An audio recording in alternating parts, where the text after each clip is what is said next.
Hello दोस्तों, स्वागत है आपका हमारे यूट्यूब चैनल में। आज हम लोग बात करेंगे निप्पॉन म्यूचुअल फंड का एक बेहतरीन प्लान के बारे में, जो कि 2024 का बेस्ट प्लान हो सकता है। तो कौन सा वो प्लान है, क्या क्या उसकी विशेषताएं हैं, कैसे आपको इसमें इन्वेस्ट करना, पूरी जानकारी देंगे। उससे पहले चैनल पे नए हैं तो चैनल को सब्सक्राइब कीजिए, बेल आइकन दबा दीजिए, जिससे कि आगे आने वाली सभी वीडियोज की जानकारी आपको मिलती रहे।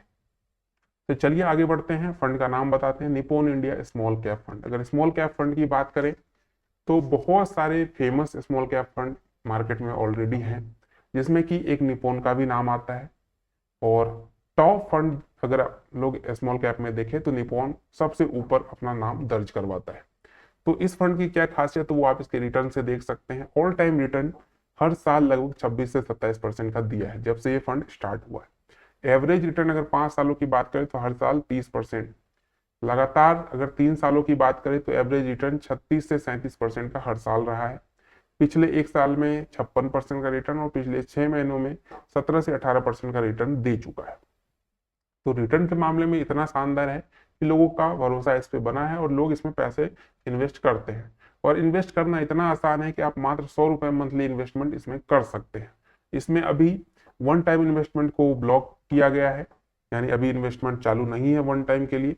जब भी अपडेट नई आएगी आपको बता दिया जाएगा।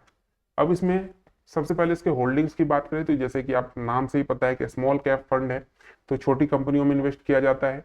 जिसमें कि टॉप जो 5 कंपनियां जिसमें इसके द्वारा सबसे ज्यादा इन्वेस्ट किया जाता है वो है tube investment of India limited, HDFC bank, Voltamp transformer limited, Apar industry, multi commodity exchange of India limited. इसके बाद इसके फंड साइज की बात करें तो मैंने जैसे कहा कि इसमें इतना अच्छा रिटर्न है कि लोग इसमें बहुत ज्यादा पैसे इन्वेस्ट कर रहे हैं।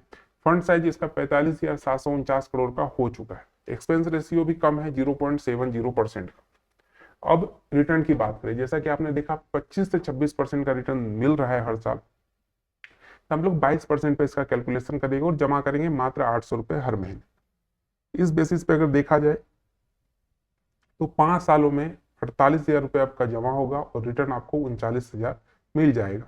टोटल वैल्यू 87,000 की होगी। यही 10 सालों में देखा जाए तो 96,000 आप जमा करेंगे, 2,52,000 आपको रिटर्न मिलेगा। टोटल वैल्यू 3,48,000 की होगी। अब 15 सालों में 1,44,000 इन्वेस्टमेंट होगा, 9,80,000 आपको रिटर्न मिलेगा। टोटल वैल्यू 11,24,000 की होगी। 20 सालों की बात करें तो 1,92,000 आपके जमा होंगे, 32,41,000 आपको रिटर्न मिलेगा। टोटल वैल्यू 34,33,000 की होगी। 25 सालों में 2,40,000 का इन्वेस्टमेंट होगा, 1 करोड़ रुपए आपको मिलेंगे रिटर्न के तौर पर। टोटल वैल्यू 1,03,00,000 के आसपास आपका बनेगा। यही 30 सालों की बात करें, 2,88,000 आप जमा करेंगे, 3,04,00,000 आपको रिटर्न मिलेगा। टोटल वैल्यू 3,07,00,000 की होगी। ये रिटर्न हो गई अगर 22% आपको हर साल मिलता है तो, और आप जमा करते हैं 800 या उससे ज्यादा।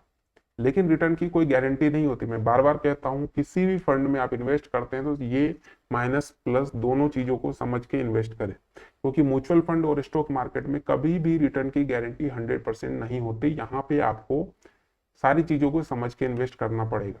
हो सकता है मार्केट में डाउनफॉल हो जाए तो ये 22% आपको 12% भी रिटर्न दे सकता है या उससे कम भी दे सकता है। लेकिन अगर मार्केट का सिचुएशन अच्छा रहा तो आपको ये 22% 25% से भी ज्यादा दे सकता है। इस चीज को हमेशा ध्यान में रखेंगे तभी इन्वेस्ट करें। बाकी अगर आपको ज्यादा चीजें समझ नहीं आती तो आप अपने फाइनेंशियल एडवाइजर से सलाह ले सकते हैं, या इन्वेस्ट करने से पहले खुद से सारी चीजों को समझ के ही इन्वेस्ट करें।